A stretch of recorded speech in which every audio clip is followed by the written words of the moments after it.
Good evening. Welcome to the Town of Avon Advisory Plan Commission meeting. If you are interested in having a copy of the agenda, they are available on the tables to the right of the audience. We will be conducting business as outlined on the agenda. From time to time, the board may deviate from the agenda. As president of this body, I will inform those in attendance of any deviations. This meeting is being recorded for the public record. Because of this, we request that personal conversations are kept to a minimum and that all cell phones are set to vibrate. Any phone calls should be taken outside of the chambers.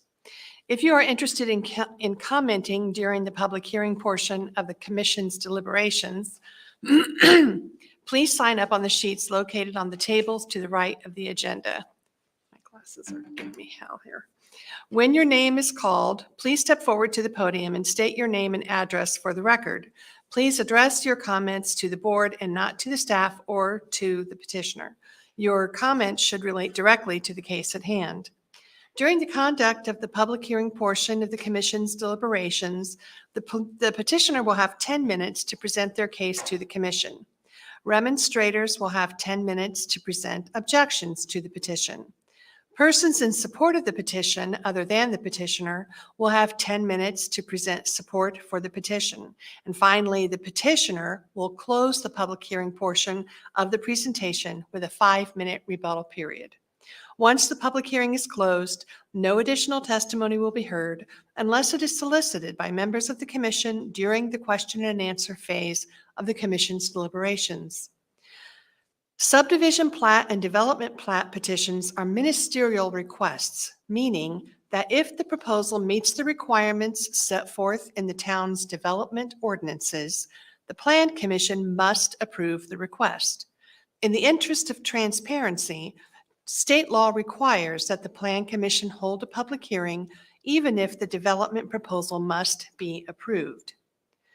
Responses to public comments and questions may be given once the public hearing portion is closed. We understand that there may be several persons who wish to speak. In order to keep the meeting running in a timely fashion, we would request that you not repeat previous comments. Thank you again for your assistance in facilitating a respectful, fair, and timely meeting. Again, welcome to our meeting. Please stand for the pledge.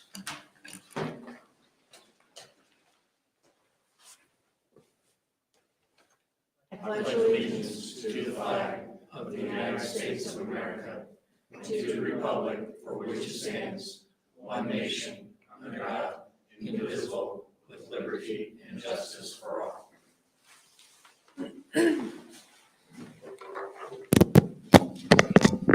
Let's do a roll call. Catherine Ransberg. Here. Paul Guckenberger. Here. Bill Reed. Here. Jennifer Spencer. Here. Greg Zuzan. Here. Mason Pike. Dave Kaufman. Here. We have a quorum. And now we move on to the election of board officers. And Mr. Taylor, I think I'm going to let you instruct us on that. Yes. You're going to elect 3 offices, the president, the vice president, and the secretary. The planner has usually been the secretary so as to ease with the recording of plats and that sort of thing. And our planner this evening is Ian. Ian would be the person I would say that you should elect, yes. And so anyone can be nominated, anyone can serve in either office. A nomination does not require a second, so Ms. Ransberg, you'll just ask if there are any nominations from president. If there is more than one nomination, you then vote on them in the order in which they're nominated. And if there's only one person nominated, we still vote. Okay. Okay. All right. So do we have any nominations for president or vice president? I'll nominate Catherine Ransberg. You didn't want to give that some thought, Paul? Not at all. If it's not broken, don't fix it. Well, thank you. That's very kind of you to consider me. Are there any other nominations for president? Anybody? Okay, in that case, let's take a vote. Those in favor, say aye. Or is this a voice vote? You can have a voice vote on this. Okay, so we'll do, all those in favor say aye. Aye. Those opposed? Thanks. Congrats. Okay, so now we move on to nominations for vice president. I nominate Paul Guggenberg. Turnabout's fair play, I think. Are there any other nominations? No? Okay. All in favor of the nomination, say aye. Aye. Those opposed? Nomination carries. Congratulations. Thank you. So, okay, moving on to, okay, and we also do need to elect a secretary treasurer. I would like to nominate Ian Laura for the position. Just secretary, you don't. Oh, no, want to charge treasurer. her Oh, that's money. right. You Okay, don't just charge her secretary. money. Okay, yeah, I guess treasurer is already handled by other folks. So you don't manage the petty cash fund or anything? No, okay. So I would like to nominate Ian Laura for that position. Any other nominations? That being no other nominations being presented, those in favor say aye. Aye. Those opposed? Nomination carries. Congratulations. I'm honored, thank you. Okay, and now we move on to the appointment of a member to the Board of Zoning Appeals. I nominate Paul Guckenberger. Any other nominations? No? In that case, those in favor of the nomination say aye. Aye. Those opposed? Congratulations. You are now the member to the Board of Zoning Appeals. And now we move on to the approval of meeting minutes. We have in front of you the December 19th, 2023 Plan Commission meeting minutes. Has everybody had an opportunity to go through these and determine if there are any corrections, errors, omissions, anything like that that need to be presented? I make a motion to approve as presented. A second. Motion made and seconded. Let's go ahead and take a vote.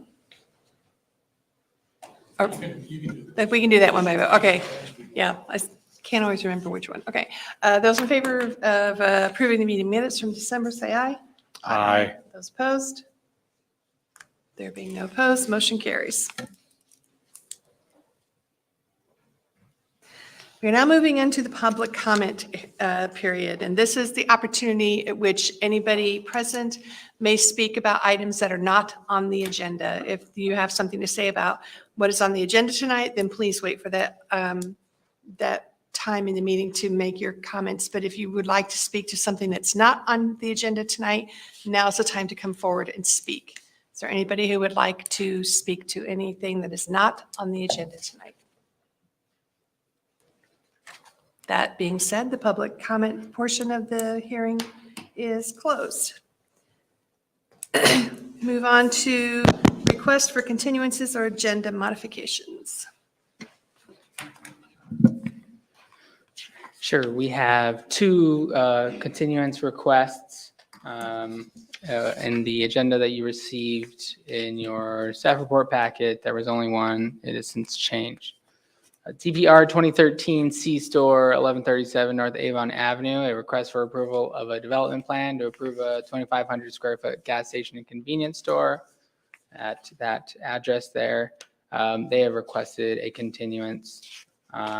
If you read the staff report there, they had substantial issues with their plans that we still needed revisions from them. Furthermore, I checked in on them to see if they had their notice affidavit, which they did not have, so they would need to continue this. Note that the rules of procedures allow a petition to be continued for 6 months. I believe in March, this will expire here unless you were to waive the rules of procedure. So, And And I'll- this is the first continuance they've requested? no, there have been several. It is, I don't know what 6 months before March is, but it has been several months that they've asked for continuance. So October. Yes. Second, we have MAPP 2314 Harper Estates. That's a major subdivision primary plat request seeking to subdivide a property into 29 single-family lots using the enhanced lot standards. It's at 611 North County Road 800 East. They are still working on designing an access that is coordinated with our Dan Jones widening project. And furthermore, they're also waiting on me to review some elevations of theirs, so I still need to get to that. It's my plan tomorrow. So they are requesting a continuance to the February meeting as well. Any questions? A question regarding DPR 2313, 1137 Avon Avenue C-Store. There was a lot of open items, I'll call them, within the write-up and within your recommendations. You were asking for a lot of these to be answered. I guess my position is if they're not answered, there's no reason to put it on here to be heard, because those are a lot of issues that we need to get resolved.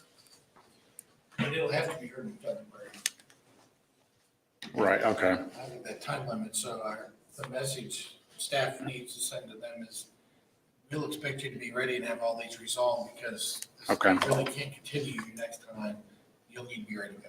All right, thank you. Back's gonna be really.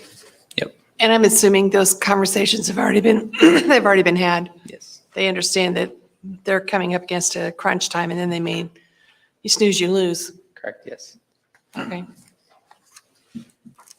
Any further questions for staff on this, on these requests for continuances? In that case, I'll entertain a motion. Make a motion. I move that we continue DPR 2313 and MAPP 2314 to the February 26th Plan Commission meeting. I'll second. All in favor of the motion, say aye. Aye. Those opposed? None being opposed, motion carries. Oops. And now looks like we don't have any old business, and so we are going to move on, moving through this pretty quickly. Move on to new business. And I'll hand it over to Ian. Sure, we have MAPP 2317 Village Place Townhomes. This is a request for approval of a major subdivision primary plat seeking to subdivide 11.02 acres into 80 single-family attached lots. Some extensive history in the recent past regarding this property. You shall be familiar with it. It was voluntarily annexed in the town of Avon in 2003 with a zoning designation of R2. The Advisory Plan Commission forwarded a favorable recommendation to the Town Council for ZA 2305 in October to rezone the property from R2 to R4. And the Town Council did approve that zoning request to the adoption of ordinance 2023-25. This property is now zoned R4, and they're seeking to subdivide it. The location, the address is roughly 350 North County Road 900 East. 350 is the church there, but a portion of their parcel is included in this. So it does not yet have an official address, but that will come as part of the final plat. Those are the two parcel numbers there that are associated with this request. And again, it's an 11.02 acre parcel. Here's a photo of it. You'll notice that in this photo, it says R2. The L portion here is zoned R4. That has not been updated yet. The property zoned R4. R4 allows for a maximum density of 10 units per acre. The proposed density in this case is 7.259 units per acre. In your staff report, we did note that the consulting engineer had not completed their review of the revised plans, but they have since reviewed that and found all the comments to be addressed satisfactorily, with the exception of those items for which a waiver has been applied for. Here is the proposed plat here. It includes 80 homes, and we will touch on the waiver requests, as that will be a large portion of this presentation. There are 3 waiver requests associated with this subdivision. And those waiver requests are related to the interior street system and access to the perimeter streets. Waiver A, which you've all been made aware of throughout the zoning process, seeks to allow for a single perimeter street access with a secondary emergency access in lieu of the normally required 2 perimeter street accesses.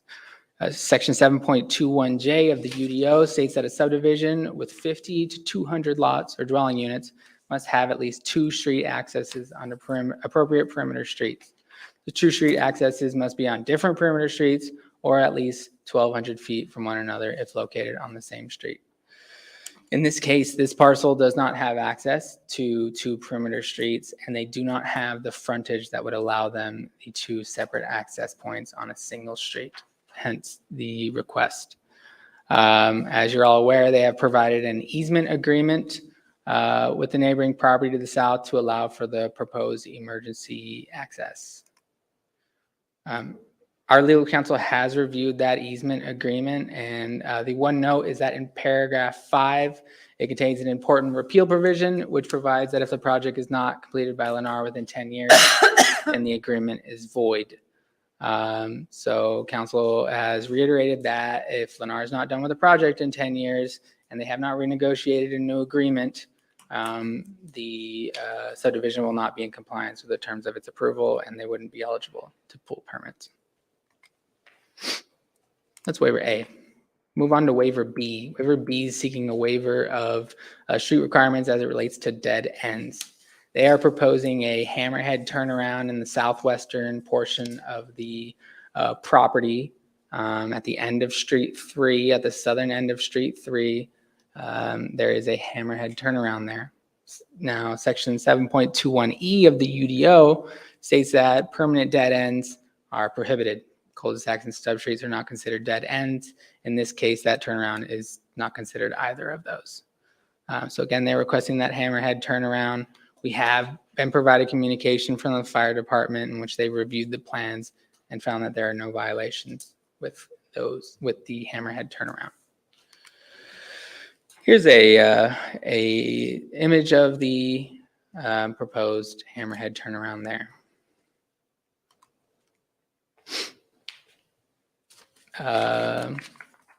This should say waiver C. Apologies for that. Waiver C is a waiver of section 2.1A, and they're seeking to allow for a reduced right-of-way width of 50 feet. In the case of the Street 1, where there's an 8-foot multi-use path, it is 53 feet, and a street width of 28 feet.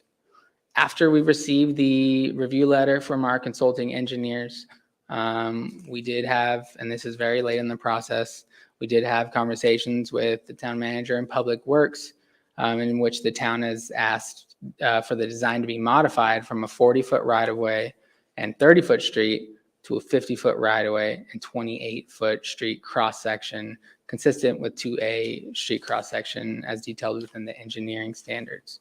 So typically for a street such as this, we would require a 70-foot right-of-way with a 38-foot street width. But in this case, since there is no parking allowed via commitment on the street, we have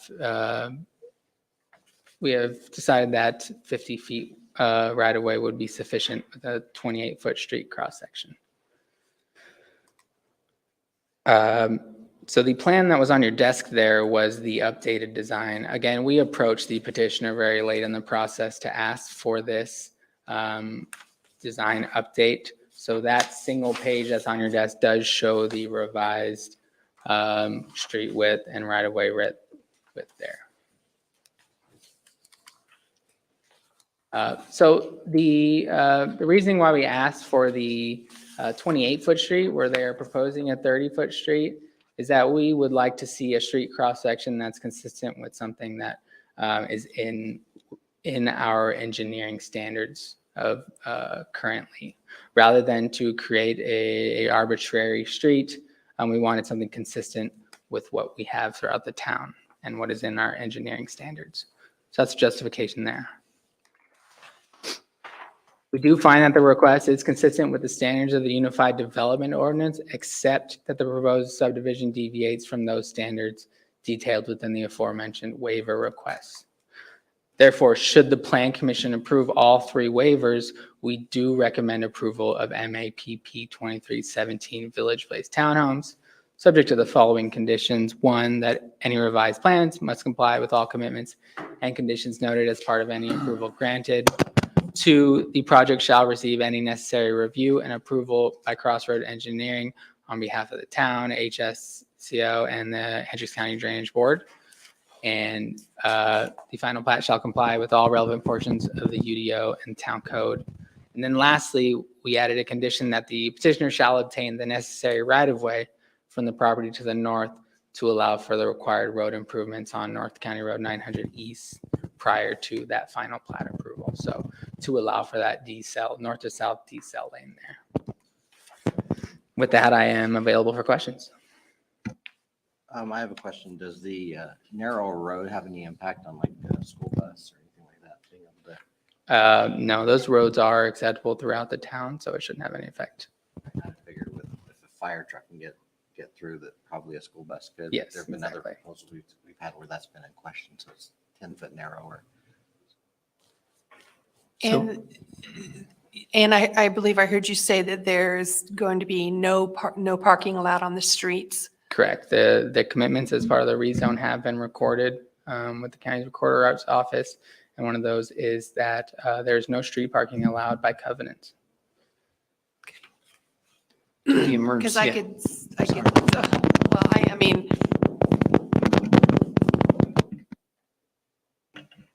I don't know who that is.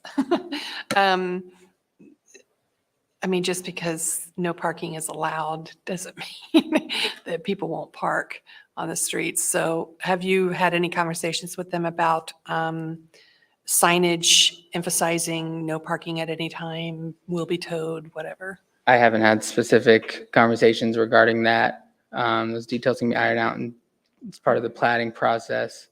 The town council does have the ability to create a no parking zone should it be an issue, but that's not preferential.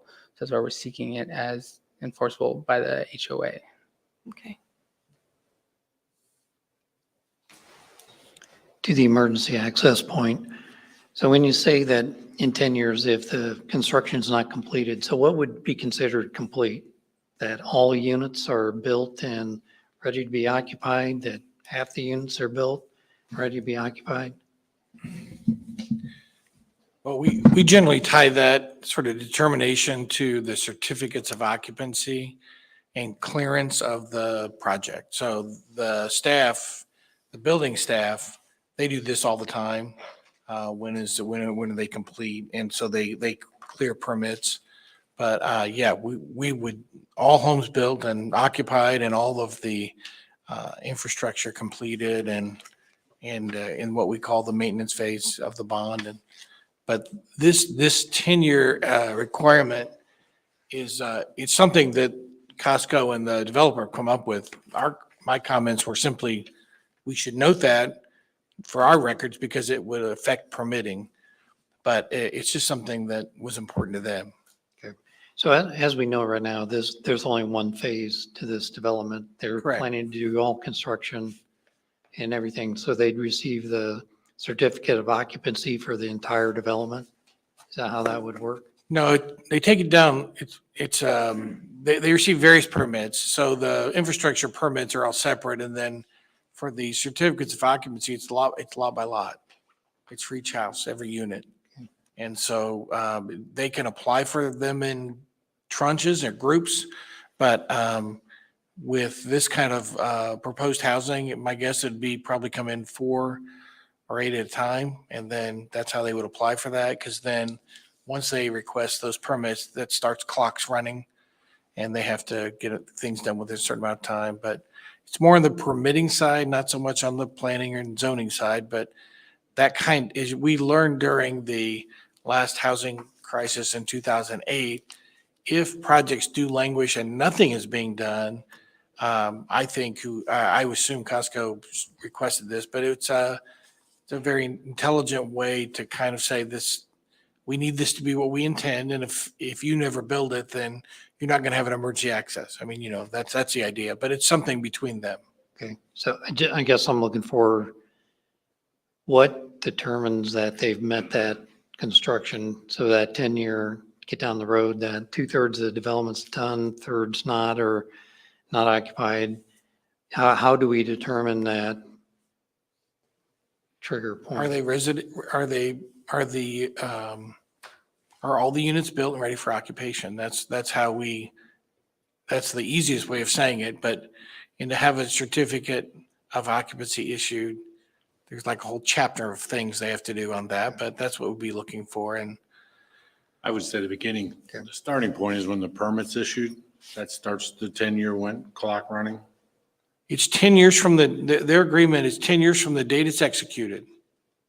That the So the agreement's 10 years is executed. running now. Okay. Well, I don't know if it's been executed quite yet, but whenever they execute it, that's when it starts. And in order to pull permits, if you approve this, they have to have a legally enforceable easement access, which is why we looked at it. We always review these to make sure they run with the land, they're either perpetual or not limited in some way. So when I see a limitation like this, which says, hey, this is good unless, then that jumps out at me. But it starts, that 10-year clock, their 10-year clock starts running when they execute the easement, when both parties execute the easement. And actually, there are 3 parties, as the case would be in this case. So what is the term of this agreement? They execute it, they meet everything. What is the term of the agreement that they continually get this access? It this does, secondary access? it's perpetual, which Okay. is what we require.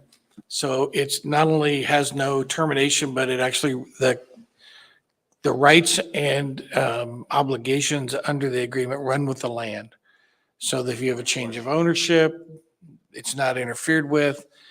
Both owners or successors in interest have all the rights the original party did. And so when we have these cross access easements, and there are a lot of them in town, there really are a lot of them, then we want them to be permanent and in perpetuity, because we don't want to have a business have their access cut off. Or in this case, we don't want our emergency vehicles to not have a way in. So if we get to the 10 years and Costco has not exercised its right to withdraw, to request that the easement agreement be voided, then whether the property is 100% complete or 90% complete, after 10 years, it becomes perpetual. If No, they have, actually, if they the- have not triggered, or does it automatically trigger? And or- the agreement says that unless the project is completed within 10 years, the agreement is null and void. It's a Okay. self-executing, so we would interpret that to say that unless we have on our records, because we're the ones who decide whether it's complete, unless our building department thinks it's complete, we would take the position there is no agreement. If, Okay. once it's complete, we would make a note in the permitting file that the project's complete within the 10 years. Now the easement is And then it becomes effective perpetual. in perpetuity. Okay. Well, let me ask a question. Let's just hypothetically say there's supposed to be 80 units. You only get 40 built in 10 years, so this easement goes away. What about those 40 units that are already built, that already live there? They'd be okay, they'd have an entitlement, but they couldn't pull permits for the others unless, and what would likely happen, and has happened, Avon Marketplace is one that I can remember something like this happening in 2005 or 6, was they would go back to Costco and they would negotiate. If there was a reason that, if there was a good reason why they couldn't complete that, like in 2008 when the market went south and nobody was building anything, they could go and renegotiate that and talk to Costco about it, but that would be their obligation to do that.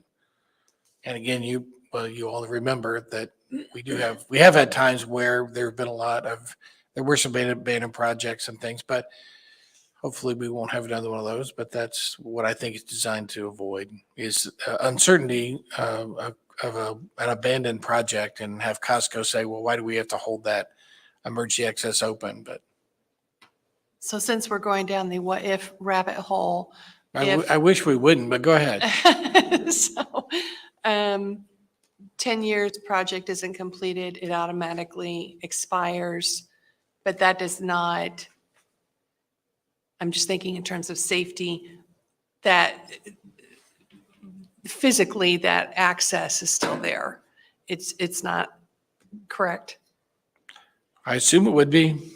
Would the fire department have legal right to go into with a lockbox or into and unlock the gate and, I just don't think there's any way to answer these questions. okay. Okay. Would they have the right? Could they? I mean, I just made a note in my report to the staff. Just went back to law You school need for to a be second. aware of this. It's really between these two parties. As far as we're concerned, they have to have emergency access. They need to be able to show the town at any time they're seeking or to show their compliance that that emergency access is open. How they do that, that's between them. We don't care about the house so much. And, but our remedy is, as you may know in your enforcement section, is that we would not issue any permits if they're not in compliance, and you could revoke any approval you give them tonight if they're not in compliance. You have remedies. It's very remote that such a thing would happen, so I don't want to really I really don't want to answer all 100 of the questions, but, and we've been down that before. And generally, the private parties resolve them, and we have never had a substantial problem. I would imagine there are 30 cross-access agreements that I've reviewed here in Avon. We've never had a problem with any of them. Okay. So I would hope we wouldn't hear. But if we do, your staff will deal with it. It would be unlikely that there would be a problem because there is going to be some infrastructure built here and accommodations made by both parties. Well, I think 2008 taught us that when extraordinary circumstances happen, people are able to come up with extraordinary ways to resolve those problems. So, any further questions for staff? Okay, we invite the petitioner to come forward. Good evening, Tony Bagato, Entitlements Manager for Lennar Homes of Indiana. Our address is 11555 North Meridian Street, Suite 400 in Carmel. And before you should have your presentation so you can review as well. It'll be on the screen. And I just want to thank Ian for his time and both with the rezone and the plat. This has been in the process for a few years. You guys have seen two different plans. So tonight you're seeing the plat for the approved rezone. Just for a little bit of context, again, it's north of Costco. We have single family in the church to the north. To the west, we have the health facility as well as the YMCA. And to the south, we have the other future commercial project coming. Thank you.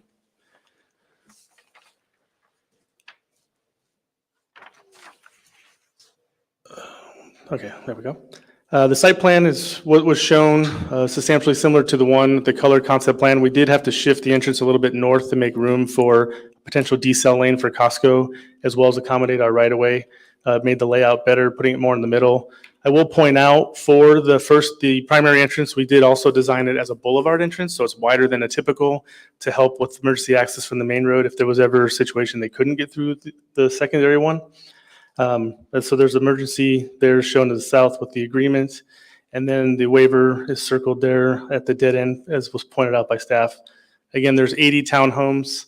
One of the things I guess I wanted to clarify, Ian, if we're meeting the street standard now, is it still technically a waiver because we're going from 70 to 50? It is still Okay. there, yes. Okay. I thought we were just going to eliminate that, but so my understanding, so we will still need the waiver for the street width, but it now complies with the street of a town standard. It's just smaller than what typically would use. Again, the justification is that this site provides no other access to a neighborhood and no other roads. So even though it's going to be a public street, we didn't want to make it private because of the concerns we heard the first time around from the city. This will be public, but there's no cut through traffic. So I think a smaller right of way would justify that. And again, these were similar to the plan that was showed on the rezone this last October and November. The amenity area we were able to accommodate this time with less townhomes is in the large park area in the middle, showing a typical playground there. We'll actually provide one that's atypical. The council asked for that when we did introduction, so we'll have a larger one than normal. And then we have the walking path that extends, starts off on the north side of that perimeter sidewalk, and then, well, north of those south side homes, and then extends around the pond and will connect to the trail to the west.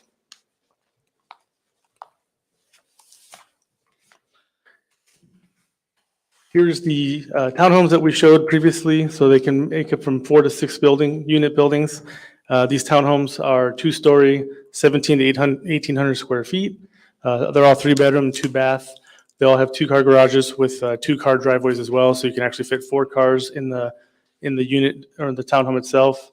And it will comply with the UDO single-family detached standards. In discussing this with the staff, there are no attached standards, so we've agreed as one of the commitments to comply with the single-family detached standards.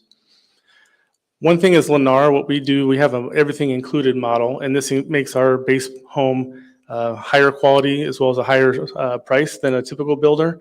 So this comes standard in a townhome or a single-family home. Has a little bit of different variation, but the townhome specifically has 9-foot tall ceilings on the main floor. We have hard floors and stain-resistant carpet throughout the townhome. Wood windowsills, there's LED lighting, and then these are also energy efficient that are inspected by a third-party inspector, and it verifies that they do comply with the energy efficiency standard that we're going for. In the kitchen, you'll see a standard stainless steel appliances, 42-inch cabinets, which are considered decorative, larger than a typical 30, which is a base one. Decorative countertops, as well as a kitchen island with chrome fixtures throughout. And then for our townhomes, it's also a condition, but we also do require exterior maintenance and roof and paint that's maintained by the HOA.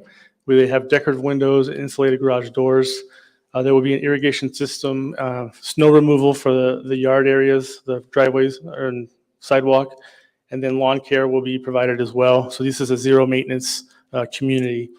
With these additions, it puts our home value at $37,500 more than a base would be without any of these added into the home price. Here's a list of the commitments that were done during the rezone. So the exterior of the townhomes will be maintained by the HOA, which I noted. Any lease of a townhome has to be a minimum of 30 days, so this won't allow for short-term rentals, and that will be in our CC&Rs. We are providing a 50-foot landscape buffer along the north property line adjacent to Prairie Manor. We will maintain existing tree line. There's an exception for utility easements or utility installation. If we do have to remove any trees for them, we will replace them as a 2-to-1. The townhomes will meet the architectural standards, as I pointed out, for single-family detached. And we will complete improvements that were noted in the traffic operation analysis by NF Engineering, which includes also that decel lane that was pointed out. And then the CC&Rs will prohibit off-street parking. We can provide signage from the HOA to do that. We've typically done it if we have it one way. We have it noted in our communities to show that. So in conclusion, this was the rezone to R4 with this same specific use and site plan that you've seen. Other than I would note again, the entrance was shifted slightly to north for better access. The commitments have been recorded and the waivers were based for the rezone were discussed during that process. And then we are providing high quality townhomes and I'm just available for any questions. I will note that once we get the plat, we do plan on going to construction drawings. The land development part would take about a year, and with 80 townhomes, we would finish this within 2 years after. So at most, we see 3 years to get to complete, so we don't anticipate the 10-year being an issue. But as noted, if anything ever came up, we would also want to renegotiate with Costco. We wouldn't want to have that be lost.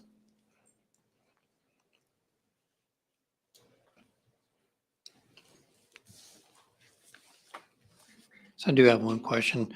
I'm not familiar with the hammerhead design. Can you explain that and why a hammerhead instead of cul-de-sac? Just given the limited amount of room, we couldn't fit a cul-de-sac.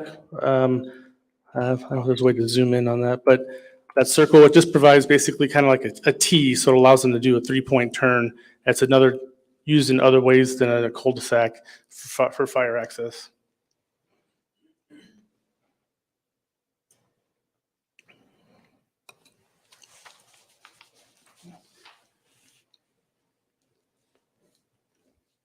Any further questions for the petitioner?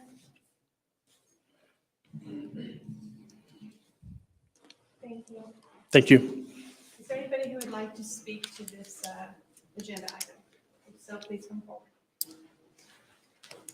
David Schaefer.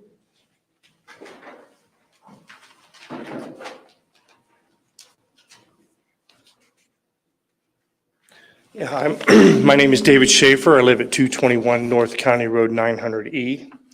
And I would just like to ask you a couple of questions about this in reference. I have just several of them, but as far as one of the things I noticed is on the earlier proposals on some of these developments that have come through, it had come across as far as lack of green space. And this particular unit here doesn't seem to have, green space hasn't been addressed, or it doesn't seem to be an issue with this proposal, however. Also, I was wondering as far as, is there any stipulations or any rules and everything else like that it's been brought up in the earlier town meetings as far as the units of this size eventually becoming rental units? Slowly investors will come in and bit by bit by bit by bit, and they'll end up buying the whole thing. Next, you know, it'll be an apartment complex. Is there any stipulations as far as preventing that from happening? And also, they addressed it earlier, but the only other one I had currently would be the parking enforcement. I understand the off-street parking and everything else like that, and hopefully everybody will comply with that, but I just didn't know if that would be, if they're going to be 3-bedroom units, it's hard to believe that the limiting of the vehicles would be two vehicles per. I believe there was 2.3 cars per house is what was estimated in some of the earlier meetings. I could be a little bit off on that. Just, I understand there's 4 parking spots, you know, in driveway and everything else like that, but I used to know how the parking enforcement, how the anticipated that would be enforced. Not really my problem. It's just one of those things that I kind of brought up. But my main thing is the green spaces. If they're going to be family units, there's obviously no green space. Again, that was brought up earlier as far as being an issue. And the only one thing I have also is there, and I'm repeating myself in this, is there anything in reference to it being converted into rental units all the way through? That'd be my only main concerns. Thank you. Is there anybody else who has signed up to speak to this agenda item? No one else has signed up. Is there anybody present who would like to come forward and speak on this agenda item?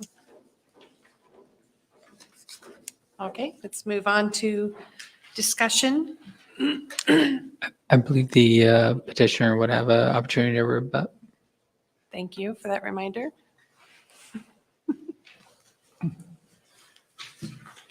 Is it possible to pull up your plat, the larger one you've had, Ian? For the open space, I want to note out, it was noted in the staff report that the zone requires 12%. We're actually providing 26%. So previously, last time before the rezone, that was not favorably received. We had 110 units. So, you know, in response, we reduced that. That provided a lot more open space in this case. So we've more than doubled the open space than what is required by the zoning. For the, one of the things to point out with the street parking, so in many cases, when there's driveways across the street from another driveway, there's just physically no room to park. So where there's areas where there's only driveways on one side or around the large green space, we've provided pockets of parking. So there's 20 spaces I didn't point out that are also provided beyond each townhome having its own 2-car garage and a 2-car driveway. So there are 20 streets parked that are spread throughout the community. And then in areas, again, where there's just conflicts of 2 driveways, they're just not physically going to be able to. But again, that's something the HOA would have to enforce and would monitor. As for rentals, you know, right now we just have the commitments for no short-term rentals. We are a home seller, so we have to provide our home sale to the open market. If we restrict our home sales, say can't prohibit from an investor, it opens us and even potentially, I think, the town to litigation. So, you know, if the town is ever willing can come up with an ordinance that would restrict investing rentals, we would definitely comply with those, but we just don't willingly commit to that because we just don't want to be sued over that. In addition, we've learned through our legal counsel, any restriction on that mortgage could hinder anybody from using an FHA loan as well as a VA loan because they don't want those restrictions on the title when they become first right if the home was foreclosed on, for example, if there was that situation. So again, it's just something that short-term rentals are something we can enforce, and there's state law even regulates those. So those are what we do prohibit at this time. Thank you. I have one question regarding, this will have curbs, right? Curbs and gutters Yes. to maybe assist in enforcing no street parking, painting the curbs yellow or painting them red. I mean, we all identify with that those are unable to be parked there. And maybe that would be easier for the person who's visiting the subdivision, who's not going to observe a sign. They'll see a yellow curb and say, oh, I can't park here. Yeah, it's something we can look at. There's going to be very little space because a lot of times it's going to be driveways and we won't be able to paint the driveway itself. So again, when you have like 6 units, most of that opening is going to be driveways with little pockets of yellow. So the sign might be easier. It's going to be harder to kind of maintain, but it's something we can explore and look at. Thank you. Thank you. And now we move on to discussion. I do appreciate the guest parking. I hadn't noticed that either until you pointed it out. Yeah, In me addition- too. In Me addition too. to the driveways, there's pockets of guest parking in green spaces.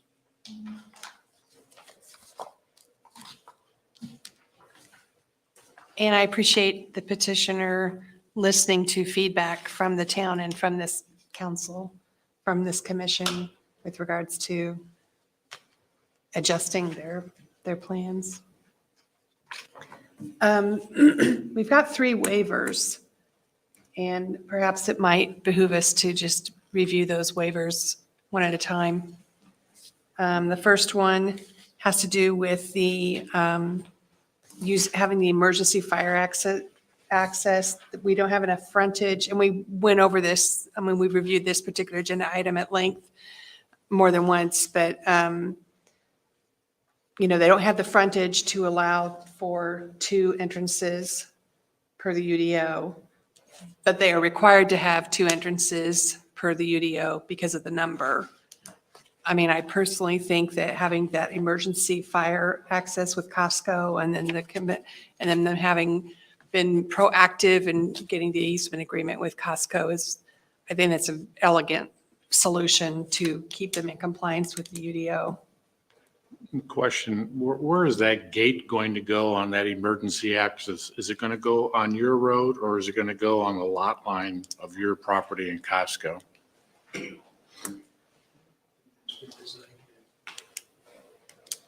We haven't designed that yet. It's going to either be right on the property line or a little bit in so that they can pull in and then use the key, but we haven't fully designed that yet. And the agreement will be executed once this is approved. Costco doesn't want to agree to anything until we become landowners, which makes sense. So, But they have an intent to agree, correct? correct, yes. That's when we sent the approved version, was the one they approved legally.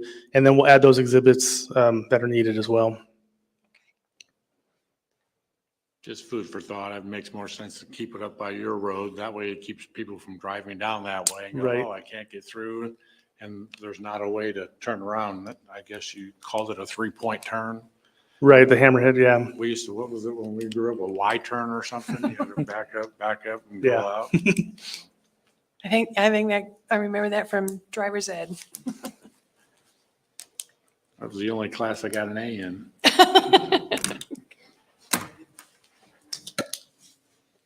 And then the second waiver is, that's a very nice segue, Greg, thank you. It's about the hammerhead turn. I think that, I had the same question about why it was a hammerhead instead. I'd never heard that name before, instead of a cul-de-sac, but, if there's no room for a cul-de-sac and looking at the map, it does look like there's, because then you would be, in order for it to be, I don't know what the requirements are for a cul-de-sac, but it would be cutting off that walking trail, looks like, and I think it allows, again, it's an elegant solution to meeting the requirements of the UDO. So I got a question for you, Ian, as far as like the hammerhead. Do we have any of those in the town? None that come to mind. We did discuss it as part of the Countryside Estates petition. I'm not sure if you recall that. There's extensive discussion about that. I can't recall what we decided on that, but no, I can't think of any that come to mind. But the staff didn't have any concerns if the fire department was okay with that? That's correct, yes. Okay.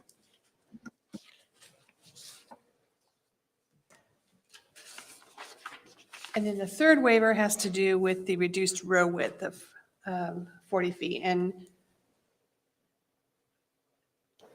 can we just review that again? Sure.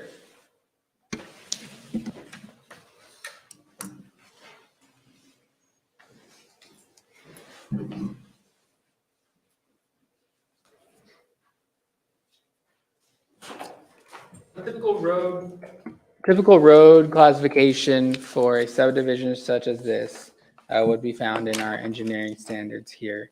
And for a property zoned R3 or average lot widths of less than 90 feet, which would be in this case, it would typically require a 70-foot right-of-way with a 38-foot wide street. So in discussions with Public Works and the town manager, we have asked for a 50-foot right-of-way and a 28-foot street. And the petitioner had originally opposed a 30-foot street, which would be 2 feet wider than what we have asked for. But the rationale there is that we would like a street cross-section that aligns with one of our standards in here, albeit it'll be a lower standard than would otherwise be required, but it is a standard that's found within our engineering standards. And the next up standard would be the 50-foot? So in the case of, Ryan, would you like to speak? We have our town manager, Ryan Cannon, here. Good afternoon or evening. Ryan Cannon, Town Manager. So just as a recollection, Ian was talking about, we have two different street standards. We have one that's for R3 zoning or less, and we have one that's for R3 zoning or more. The differentiation is the expectation for on-street parking. And so the discussion about the street cross-section is very important to remember. It's about on-street parking. And so if we have a zoning with R3, we have an expectation that those smaller lots that we get more parking on the street. So that's really the trigger of the parking on the street. So because this petition said they're going to ban parking on the street, that takes that issue off the table for us. So the issue is on a street that has on-street parking, it needs to be wider, which is why we have a 38-foot street. If you're not going to have on-street parking, then we allow a narrower street. And the town actually has a policy would prefer that. The more street we have, the more plowing we have to do, the more maintenance we have. So the narrower streets are actually more beneficial to the town. We would prefer that. And so the way to achieve that is to not have on-street parking, which the petitioner has agreed to do here. So that's why we're supportive of going from a 38-foot street to the 28-foot street. And then the right-of-way width is typically 70 to get a big street in there. In this development, they've got a narrower right-of-way, but they also have easements behind them. So it affects some of the things. If we keep asking for a wider right-of-way, it reduces open space, it reduces some of the other things. We can still accomplish and maintain the street within that 50-foot right-of-way. That's our narrowest right-of-way we permit. So we would prefer that they use one of our street sections and our right-of-way widths versus something that isn't what the town would normally accept. So R3 can be either 28-foot or 38-foot, depending upon whether or not on-street parking is allowed, correct? Correct. Typically no, because if it was an R3 zoning or more, we would make it do the 38-foot street. But the reason we do that is because of the on-street parking. If it's R3 or less, then it can go to the 28-foot street. Okay. Again, because of the on-street parking. So again, that's why I'd not focus on the R3 zoning. I'd focus on the on-street parking because the width of the parking that's why we require the wider street, is so that to allow the parking on the street. So the prohibition of on-street parking really is the trigger Correct. for that opens the door to allowing a narrower street. Correct. And so the standard that we agreed to with the fire department when we did our street standards was that they wanted a 20-foot clear zone for their fire trucks if they had to get through, which is really 2 fire trucks passing each other if they had to, which still leaves 8 feet for someone to park, which is why we said if there's infrequent on-street parking, it's still okay. We just don't want people parking there all the time. we expect parking all the time. Now we want space for two 16-foot vehicles to be able to still maintain that clear zone for the fire department. Okay. Thank you. You're welcome.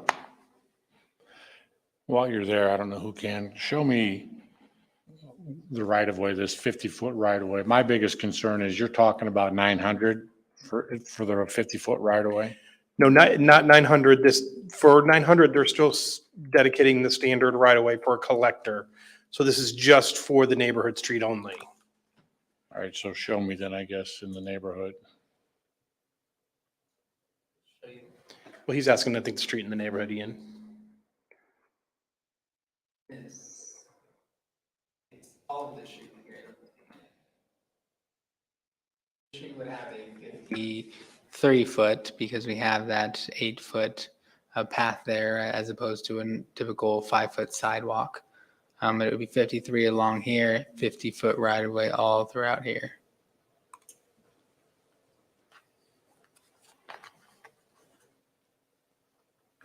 Can you offset some of that then with a one-way street? You could if you had two ways in. What's that? You could if you had two ways in and two ways out, but they don't.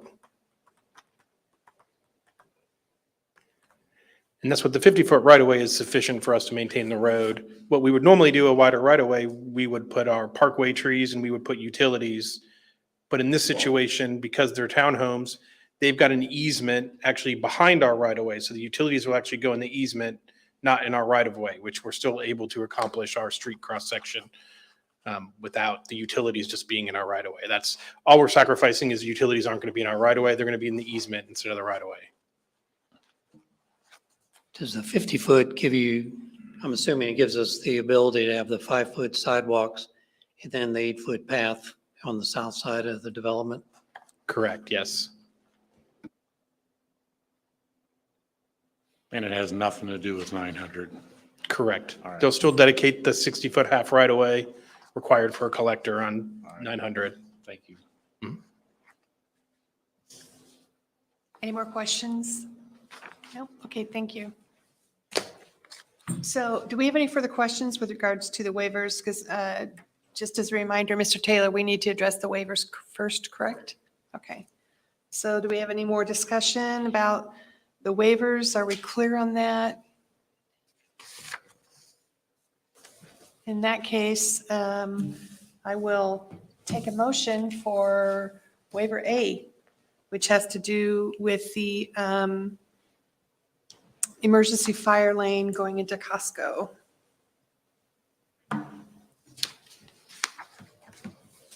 anybody would like to make a motion on that. I'll do it. I move that we approve waiver A of MAPP 2317 Village Place Townhomes, a request for approval of a waiver of design standards to allow for a subdivision of 80 lots with one access point to a perimeter street with an additional emergency fire access lane, subject to the conditions outlined in the staff report on file. Second. There being a motion in a second, we will now take a roll call vote. 1 second. Catherine Ransford, 4. Paul Guckenberger, 4. Bill Reed, 4. Jennifer Spencer, Against. Greg Zuzen, 4. Dave Kaufman. 4. Motion carries. There being no further discussion, I will entertain a motion on waiver B, which allows for the creation of a hammerhead, I believe they call it, turnaround. I move that we approve waiver B of MAP 23-17 Village Place Townhomes, a request for approval of a waiver of design standards to allow for a dead-end street, subject to the conditions outlined in the staff report on file. Second. There being motion made and a second, we'll now take a roll call vote. Catherine Ransford, 4. Paul Guckenberger, 4. Bill Reed, 4. Jennifer Spencer, 4. Greg Zuzen, 4. Dave Kaufman. 4. Motion carries. Okay. Moving on to waiver C, which has to do with the reduced road width and street width, which we just had discussion about. I'll entertain a motion.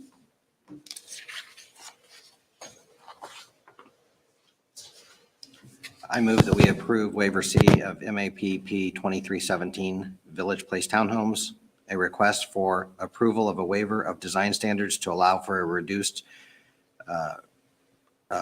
right-of-way width and street width, subject to the conditions outlined in the staff report on file. I'll second. There being a motion and a second, we'll take a roll call vote. Catherine Ransford, For, Paul Guckenberger, 4. Bill Reed, 4. Jennifer Spencer, Against. Greg Zuzen, I have a question. It says that in the staff report, did the staff report put in the 50-foot right-of-way and the 28-foot crossroad? that wasn't specified within the staff report, It wasn't, or it was? was that? So do we need to add that to this motion? You may, Because we're outlining it in the staff report, but it's not in the staff report, and they made concessions to that, so I want to make certain it's in the motion. Mr. Taylor? Mr. Kaufman and Mr. Reed, since you have the motion and the second, did you intend for the 28-foot road width and the 50-foot right-of-way as discussed to be what you want to approve? Yes, maybe I should have said as presented instead. We can just clarify it now. I just want to make sure, Mr. Would you Zuzen. like to So, remake your motion? no, he doesn't have to make the motion. Just he can clarify it that way. I intended And a then- 50-foot right-of-way with a 28-foot road width. That was my intent as well. Okay. Okay, very And when good. anybody who has voted so far would like to change their vote based on that clarification. Okay, then go back to Mr. Zunin. Greg Zuzen, 4. Dave Kaufman, 4. motion carries. That being said, have the waivers having all been passed, we now move on to the primary request for approval of the plat. I don't know who that is. We'll entertain a motion. I move that we approve MAP 23-17 Village Place Townhomes, a request for approval of a major subdivision primary plat to develop an attached single-family residential development containing 80 lots on 11.02 acres, subject to the conditions outlined in the staff report on file. And second, I'll second. motion being moved and seconded, we now take a roll call vote. Catherine Ransford, For, Paul Guckenberger, 4. Bill Reed, 4. Jennifer Spencer, For. Greg Zuzen, 4. Dave Kaufman, 4. motion carries. okay. Thank you very much. Now move on to other business, adoption of amended remote work policies.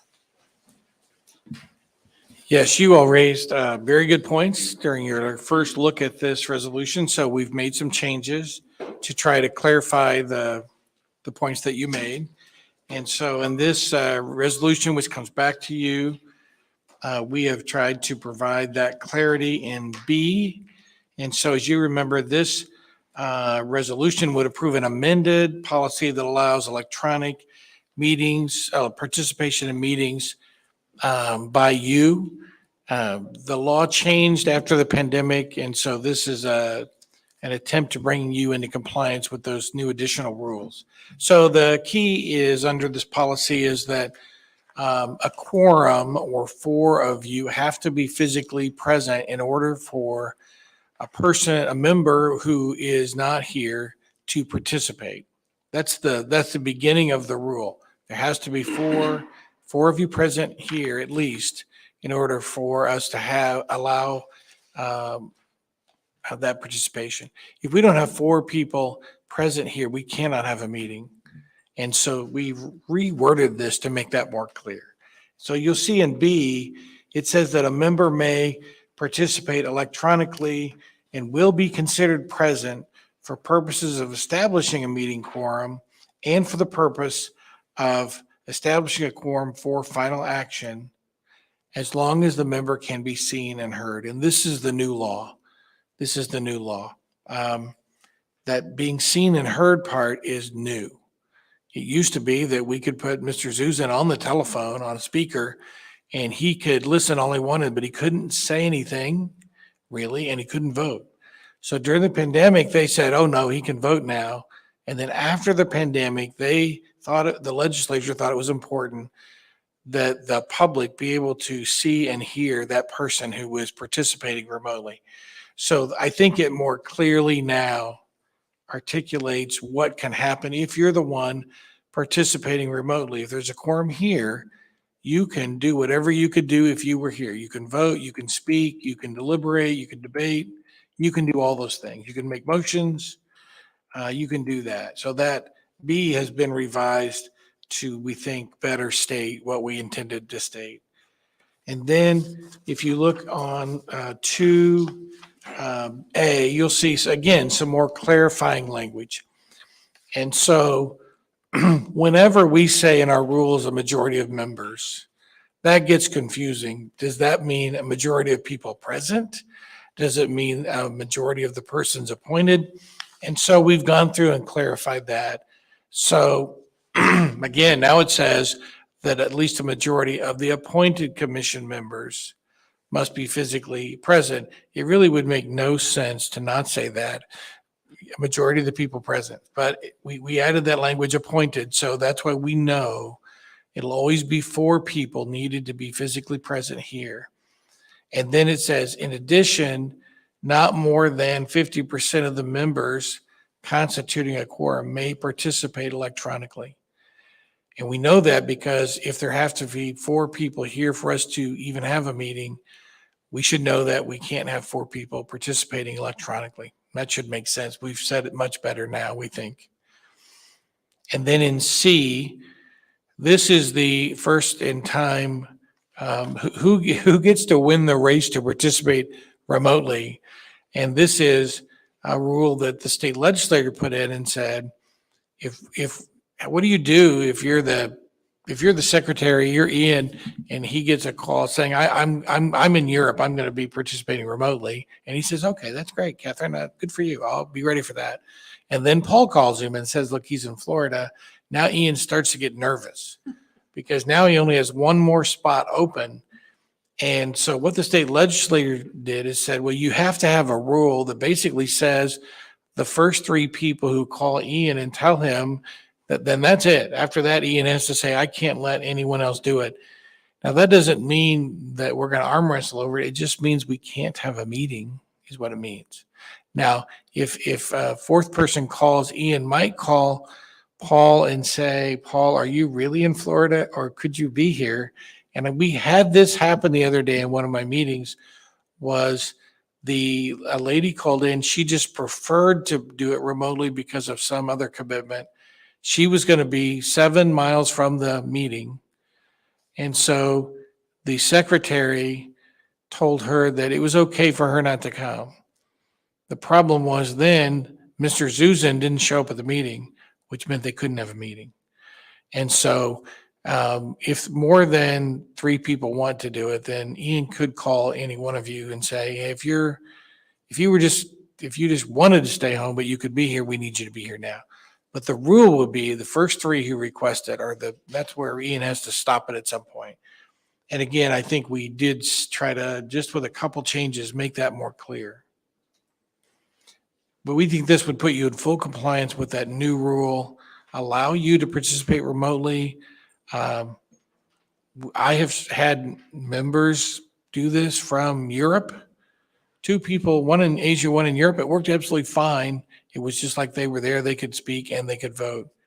So this is really a important thing, but we need to do it exactly the way the state statute describes it now. I'll be happy to answer any questions. I have a question about 1C. All votes taken during a meeting at which at least one member participates electronically must be taken by roll call vote. Does that include things like approval of meeting minutes? Yes. So everything must be a roll call vote. That's what the legislature said.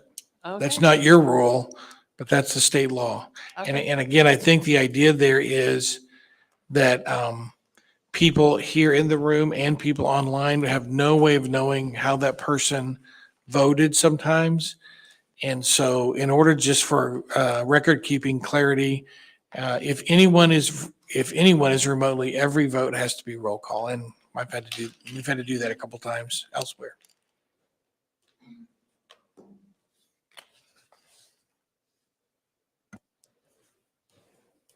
Any further questions for Mr. Taylor about this? And what is the procedure we need to follow on this? I would ask that you have a motion to approve the resolution. Okay. Okay. Any further questions for Mr. Taylor and staff? If not, we'll entertain a motion to approve this resolution. I will go and make that motion to approve the remote work policy as presented this evening. Second. There being a motion and a second, we'll now do a roll call vote. Jennifer Spencer. 4. Bill Reed. 4. Dave Kaufman. 4. Catherine Ransford. 4. Paul Guckenberger. 4. Greg Zuzen. 4. Motion carries. And you need our signatures on this, correct? Yes, on that. Okay, Various findings of fact and minutes there. right, okay. We'll just use mine to Please get the remember to signatures. sign that. Okay, moving on to committee reports. BZA did not have a meeting this past week. The petitioner failed to post notice on site, and therefore they had to request a continuance. So they will be on for next month. Okay,